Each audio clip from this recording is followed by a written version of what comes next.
जय श्री हरिविष्णु। ओम नमो भगवते वासुदेवाय नमः। नमस्कार प्रिय भक्तगणों। एकादशी को व्रतों का राजा माना जाता है। एकादशी को व्रतों का राजा कहा जाता है।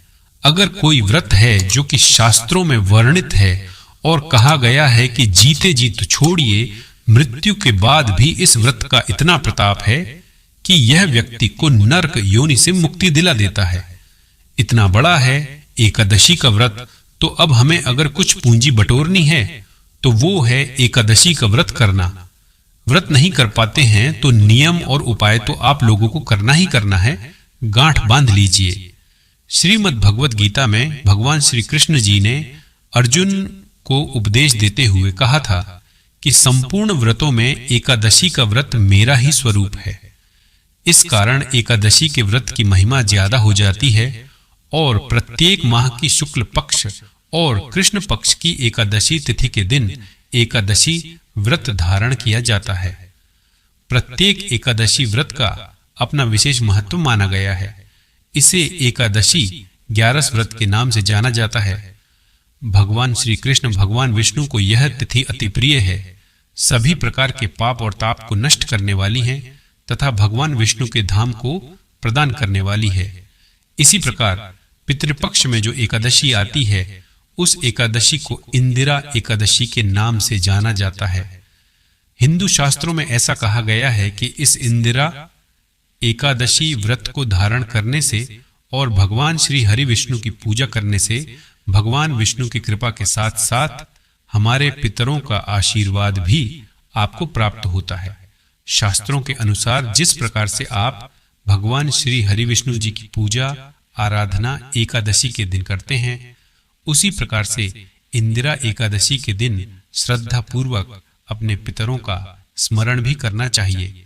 ऐसा कहा जाता है कि इन ब्राह्मणों को सम्मान पूर्वक घर बुलाकर भोजन करवाने और सामर्थ्य के अनुसार दान पुण्य करने से हमारे पूर्वज प्रसन्न होते हैं और हमारे पूर्वजों का आशीर्वाद हमें प्राप्त होता है और साथ ही भगवान श्री हरि विष्णु के साथ ही पितरों का भी आशीर्वाद प्राप्त हो जाए।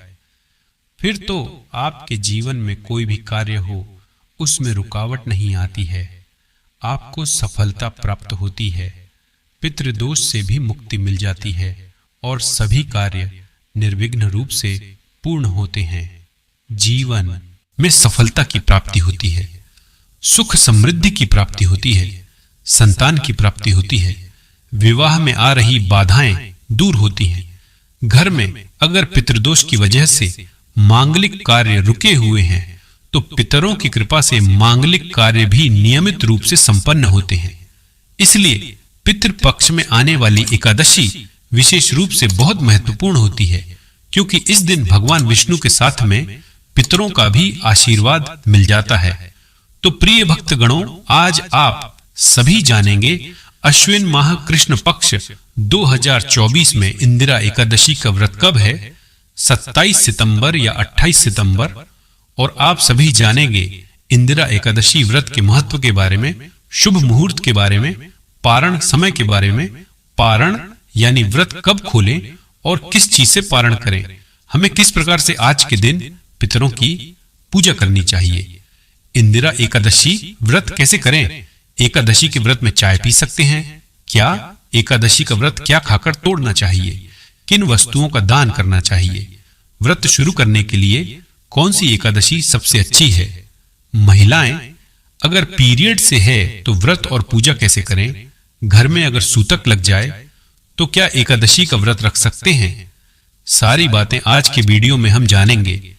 वीडियो को शुरू करने से पहले एक रिक्वेस्ट करते हैं कि वीडियो को लाइक करके हिंदू रिलीजियस टेल्स चैनल को सब्सक्राइब अवश्य कर लीजिए और हाँ, पास वाले बेल आइकन का बटन दबाना बिल्कुल भी ना भूले।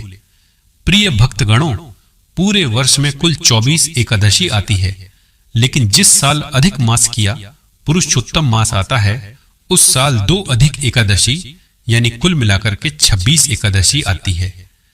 प्रत्येक महीने में 2 बार एकादशी आती है, एक कृष्ण पक्ष में, दूसरी शुक्ल पक्ष में। दोनों ही एकादशियों का भिन्न भिन्न महत्व हमारे धर्म ग्रंथों और पुराणों में बताया हुआ है। एकादशी का व्रत भगवान श्री हरि लक्ष्मी नारायण जी का परम प्रिय व्रत है। कृष्ण पक्ष में आने वाली एकादशी में व्रत करने से पूर्वजों और पितरों का आशीर्वाद प्राप्त होता है। वंश की वृद्धि के साथ संतान सुख की प्राप्ति भी होती है। इसी प्रकार शुक्ल पक्ष को पड़ने वाली एकादशी को व्रत करने से पितृमातृकाओं एवं मातृमातृकाओं को प्रसन्नता होती है और उन्हें मुक्ति मिलती है। पुराणों के अनुसार जो व्यक्ति एकादशी करता रहता है वह जीवन में कभी भी संकटों से नहीं घिरता और उसके जीवन में धन और समृद्धि बनी रहती है। आइए जानते हैं व्रत शुरू करने के लिए कौन सी एकादशी सबसे अच्छी है। एकादशी व्रत की शुरुआत मार्गशीर्ष मास के कृष्ण पक्ष की एकादशी से करनी चाहिए। इस एकादशी को उत्पन्ना एकादशी कहते हैं। धार्मिक मान्यताओं के अनुसार इस दिन ही भगवान विष्णु ने माता एकादशी से आशीर्वाद प्राप्त किया था और माता ने उनके इस व्रत को पूजनीय बताया था। हालांकि इसके अलावा एकादशी व्रत चैत्र, बैसाख और माघ महीने में भी प्रारंभ किया जा सकता है, लेकिन गुरु तारा व शुक्र तारा उदय का व्रत प्रारंभ करते समय ध्यान रखना चाहिए। इंदिरा एकादशी का व्रत पितृपक्ष के दौरान पड़ता है, इसलिए व्रतियों को श्राद्ध के लिए कुछ नियमों का पालन करने की शास्त्रों में बात कही गई है। व्रत का आरंभ करने से पूर्व दशमी तिथि में पवित्र नदी में तर्पण करना चाहिए और स्नान करने के बाद ब्राह्मणों को भोजन करवाकर स्वयं भोजन करना चाहिए। दशमी तिथि के दिन सूर्यास्त होने से पहले ही शुद्ध और सात्विक आहार ग्रहण करना चाहिए। इसलिए भविष्यान भोजन करने का विधान है, जो कि जौ, गेहूं, मूंग, शर्कर, काली मिर्च, गौ घी आदि का प्रयोग करके आप एक समय भोजन ग्रहण कर सकते हैं और शाम को अच्छी प्रकार से दांत साफ करके रात्रि ब्रह्मचर्य का पालन करते हुए भगवान विष्णु की और एकादशी व्रत का स्मरण करते हुए दसवीं की रात्रि सोना चाहिए और इसके बाद अगले दिन एकादशी तिथि में सुबह जल्दी उठकर स्नान करके व्रत का संकल्प लेकर व्रत प्रारंभ करना चाहिए। फिर भगवान श्री विष्णु की पूजा आराधना करके इसके बाद श्राद्ध और तर्पण करना चाहिए। इस दिन आपको ब्राह्मणों को भोजन करवाना चाहिए, ऐसा शास्त्रों में कहा गया है। तो एकादशी के दिन आप ब्राह्मणों को फलाहार करवा सकते हैं या फिर चाहे तो भोजन भी करवा सकते हैं। पितृ पक्ष की एकादशी को लेकर कई लोगों के मन में संशय होता है कि क्या हम इस दिन ब्राह्मणों को अन्न का भोजन करवा सकते हैं। तो देखिए, यह समय पितृपक्ष का होता है, पितरों के निमित्त होता है, पितरों को ही समर्पित होता है। ऐसे में जिन लोगों का श्राद्ध एकादशी के दिन होता है तो उस दिन आप ब्राह्मणों को अन्न का भोजन करा सकते हैं। जो भी नियम पालन किए जाते हैं श्राद्ध कर्म में, तर्पण में, पिंडदान में, वह सभी नियम उसी प्रकार से पालन किए जाते हैं जो कि अन्य दिनों में पालन करते हैं। तो इसमें एकादशी का भेद नहीं माना जाता। और फिर एकादशी के अगले दिन द्वादशी तिथि में दान दक्षिणा देने के बाद, ब्राह्मण को भोजन करवाने के बाद स्वयं भी व्रत का पारण करना चाहिए। इस दिन दान क्या देना चाहिए? तो देखिए, इस दिन आप अनाज का दान कर सकते हैं, फलों का दान कर सकते हैं, सामर्थ्य के अनुसार धनराशि का दान कर सकते हैं, गाय दान कर सकते हैं, आप भूमि का दान कर सकते हैं। पितृपक्ष का समय चल रहा है तो हम जो भी दान करते हैं पितरों के निमित्त ही दान करते हैं। तो आप अपनी इच्छा के अनुसार, सामर्थ्य के अनुसार एकादशी व्रत का पारण करने से पहले जितना चाहे, जो चाहे दान कर सकते हैं। अपनी सामर्थ्य के अनुसार दान दक्षिणा दें। इस दिन जहां तक हो सके निराहार व्रत को धारण करना चाहिए। यह संभव न हो पाए तो आप एक समय फलाहार ग्रहण करके व्रत को धारण करें और इस दिन पूरे विधि विधान के साथ भगवान विष्णु का, माता लक्ष्मी का और भगवान विष्णु के शालिग्राम स्वरूप का इस दिन पूरी विधि विधान के साथ पूजन करना चाहिए। इस दिन गंध पुष्प, धूप, दीप आदि से पूजन करके भगवान को तुलसी पत्र अर्पित करें। बिना तुलसी के इनका पूजन मान्य नहीं होता है, तो तुलसी दल भगवान को अवश्य ही चढ़ाएं। धूप दीप दिखा करके इस दिन जहां तक हो सके ऋतु फल आदि का भोग लगाएं। दूध से बनी हुई वस्तु का भोग लगाएं और इस दिन विशेष करके भगवान को तिल व गुड़ की सामग्री का भोग लगाना चाहिए और उसे प्रसाद के रूप में ग्रहण भी करना चाहिए। जब भी आप किसी भी प्रकार का वस्तु भगवान को अर्पित करते हैं, उन्हें भोग लगाते हैं, तो तुलसी दल डाल करके उन्हें भोग लगाना चाहिए। इस बात का ध्यान रखें। इस प्रकार से भगवान का पूजन करके, निवेद्य अर्पित करके जल से आचमनी करवाएं। मुख शुद्धि के लिए पान पत्र, सुपारी, लौंग, इलायची के साथ में अर्पित करें। इसके बाद फिर एकादशी व्रत का कथा श्रवण करें, या इस दिन भगवान सत्यनारायण की कथा श्रवण करने का भी विधान है, तो भगवान सत्यनारायण की कथा श्रवण करें, भगवान की आरती करें। इस प्रकार से भगवान का दिन पूरे विधि विधान के साथ सुबह और शाम के वक्त पूजन करें। रात्रि का समय जहां तक हो सके जागरण करते हुए व्यतीत करना चाहिए और अगले दिन यानी कि द्वादशी तिथि के दिन सुबह उठकर के स्नान करके शुद्ध वस्त्र धारण करके भगवान का पूजन और आरती कर लें। इसके बाद फिर ब्राह्मणों को भोजन करवाएं, ब्राह्मणों को दान और दक्षिणा दें, गरीबों को भोजन करवाएं और समय के अनुसार व्रत का पालन करना चाहिए। इस प्रकार व्रत को धारण करने से व्यक्ति के सभी प्रकार के पापों का नाश होता है तथा उनके पूर्वजों का भी उद्धार होता है। नरक यातना से उन्हें मुक्ति मिलती है तथा व्यक्ति को भगवान की कृपा से सभी प्रकार के सुख समृद्धि की प्राप्ति होती है और अंत समय में स्वर्ग आदि की प्राप्ति होती है। एकादशी व्रत धारण करने वालों को व्रत के दौरान किसी के ऊपर क्रोध नहीं करना चाहिए। अपने मन में किसी के प्रति ईर्ष्या द्वेष का भाव नहीं लाना चाहिए। इस दौरान ब्रह्मचर्य का पालन करना चाहिए। जहां तक हो सके भूमि पर शयन करना चाहिए। व्रत के दौरान किसी का अपमान न करें। कोई याचक अगर आते हैं तो उन्हें अपनी श्रद्धा भक्ति भाव के साथ और सामर्थ्य के अनुसार उन्हें दान दक्षिणा देना चाहिए। दसवीं के दिन और एकादशी के दिन जो कि चावल ग्रहण नहीं करना चाहिए। आप द्वादशी के दिन जाकर के पारण करने के बाद फिर चावल ग्रहण कर सकते हैं। इस दिन चावल को जीव के बराबर मानते हैं, क्योंकि शास्त्रों में धार्मिक मान्यता के अनुसार ऐसा माना जाता है कि एक बार महर्षि मेधा ने यज्ञ में आए हुए एक भिक्षु का अपमान किया था, जिसके कारण मां दुर्गा नाराज हो गई और मां दुर्गा को मनाने के लिए महर्षि मेधा ने अपना शरीर त्याग दिया, जमीन में धंस गया। इससे मां दुर्गा प्रसन्न हो गई और महर्षि को आशीर्वाद दिया कि उनके अंग भविष्य में अन्न के रूप में उगेगी। इस कारण एकादशी के दिन अन्न, चावल और जौ उगा। उस दिन एकादशी तिथि थी, इसलिए चावल को जीव माना गया। यही वजह है कि एकादशी के दिन चावल खाना नहीं खाना, एकादशी की पूजा के बाद दान करना शुभ माना जाता है। इस दिन सच्चे मन से अन्न, मिठाई, फल और धन का दान करें। मान्यता है कि इन चीजों का दान करने से पैसों की कमी का सामना नहीं करना पड़ता है। इस दिन चावल और आटा को दान करना इस दिन निषेध है। ये दोनों चावल और आटा और अगले दिन द्वादशी के दिन दान करना चाहिए। जो भक्त जन माताएं बहनें एकादशी का व्रत करते हैं, उनको दशमी तिथि से लेकर के द्वादशी तक कुछ महत्वपूर्ण नियमों का पालन अनिवार्य रूप से करना चाहिए। दशमी के दिन एक समय शुद्ध और सात्विक भोजन करें। दशमी के दिन चावल, शहद, लहसुन, प्याज, मांस, मदिरा, मसूर की दाल, कटहल की सब्जी का उपयोग भोजन के रूप में नहीं करना चाहिए।